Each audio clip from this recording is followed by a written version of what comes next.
Assalamu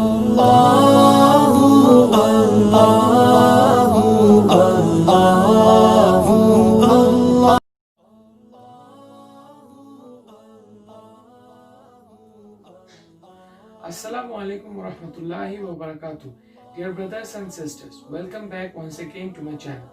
I hope everyone is fine with the blessings of Allah the Almighty.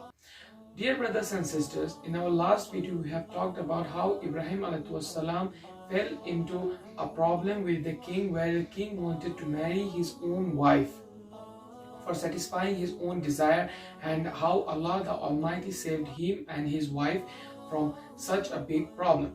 Now, when Ibrahim ﷺ left the place and started his journey towards his old place, toward his old city, that time the king offered and gave him a gift, which is a servant, and her name is Hajar.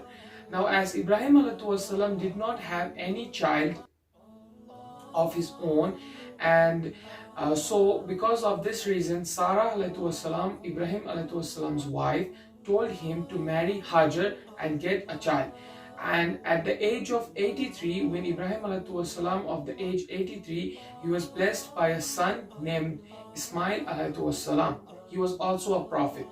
Now, when Ibrahim ﷺ was blessed with this son, so Allah ordered Ibrahim ﷺ to move away with Hajar and Ismail ﷺ towards Makkah, towards the holy place where the Kaaba, towards the holy place where the house of Allah, the Kaaba, is situated. Now, there are many kinds of stories that it's some people say that Sarah ﷺ was a bit jealous about Hajar. She got child and all this. Because of this, Allah ordered. We don't know about any, we don't know if this is true or these are just false. But we know that in the Quran it is said that Allah ordered Ibrahim ﷺ to move towards the holy place. That means the Kaaba. And once they reached the holy place, Makkah, Allah ordered him to keep Hajar and Ismail ﷺ there and to move away. Now, once he was moving away, he didn't speak to Hajar any word, and he started moving. And Hajar ﷺ said, if Allah has ordered you to leave us here in this barren place, in this desert, then Allah will protect us, inshallah, and you don't need to worry about us. Now, when Ibrahim ﷺ left, as Ismail ﷺ was a child, and he was hungry and thirsty because of the heat of the sun and in the middle of the desert, so Hajar ﷺ started running in the search of water, and she ran in the mountains from Safa to Marwa, and from Marwa to Safa 7 times. Dear brothers and sisters, when we go for Umrah and Hajj, we also do the same thing as Hajar ﷺ has done. We run from Safa to Marwa 7 times, because in remembrance of what Hajar ﷺ has done. So when she moved after moving from Safa to Marwa 7 times, she came back and saw that Ismail ﷺ was drinking water, and the water was gushing out from the deep inside the sand. The water, pure water, was gushing out. So she was so much satisfied, and she thanked Allah the Almighty. And after thanking Allah, she started collecting the sand around, or the clay, that like the water, because of the water, the clays or the sand which got wet, she started collecting them and bringing a type of small well so that they can drink the water. And while doing this process, she was telling zam, zam, zam, zam, which means like to stop, stop, stop, because they want to drink the water from the source.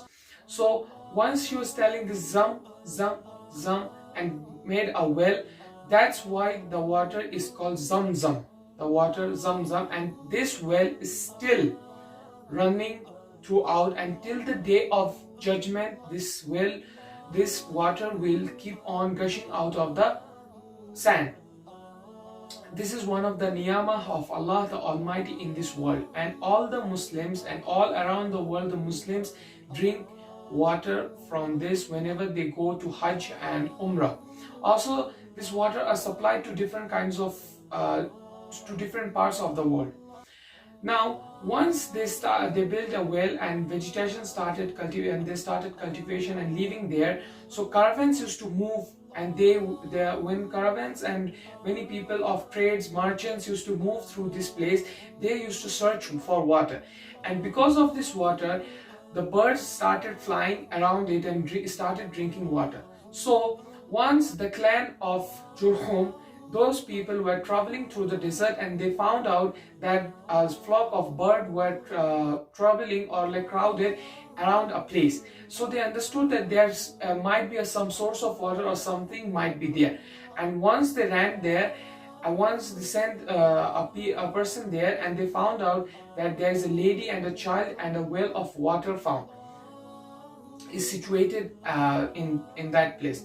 So the clan of Jurhum came to them and asked to Hajar ﷺ if they can settle down there and make their houses and start living in that place.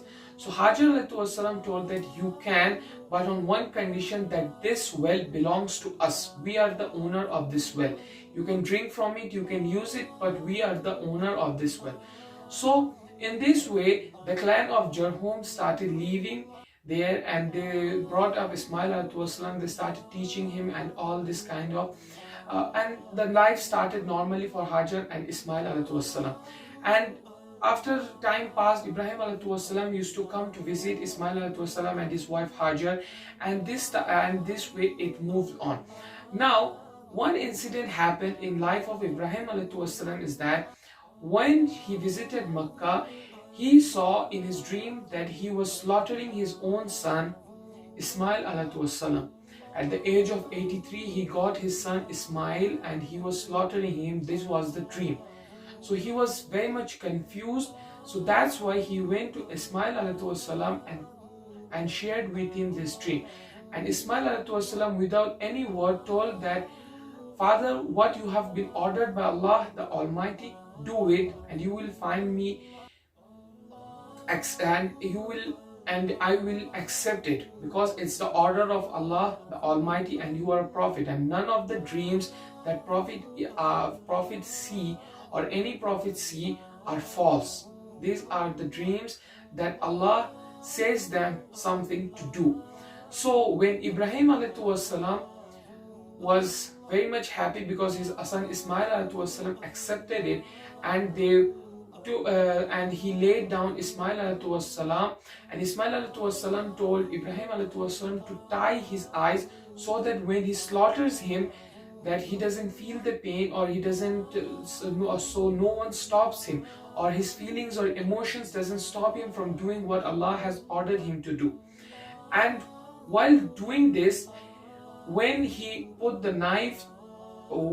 going to put the knife through Ismail ﷺ's neck, a ram came there and it got slaughtered. Like a goat or a ram came there and it got slaughtered. So this was Jibreel ﷺ brought the ram and it got slaughtered. So dear brothers and sisters, this thing which we do in a Hajj or during Eid al-Adha, we slaughter the ram or cow or goat.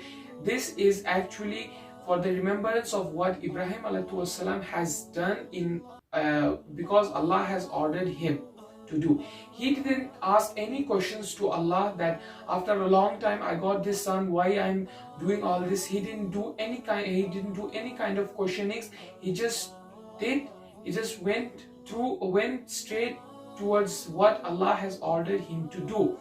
This was Ibrahim ﷺ, and because of this, he was called Khalilullah, means Allah's friend. He never questioned Allah for whatever he has been ordered to do or whatever tests he has gone through. He never questioned Allah Azza wa Jal that why Allah has ordered him to do all these things. Without any question, without any hesitation, he did what Allah has ordered him to do. Dear brothers and sisters, we must learn from the story of Ibrahim ﷺ that what Allah does with us is for our own good and to teach us something beneficial in our life. So we must accept it rather than questioning Allah for what He is doing with us. With this I conclude. Assalamu alaikum wa rahmatullahi wa barakatuh.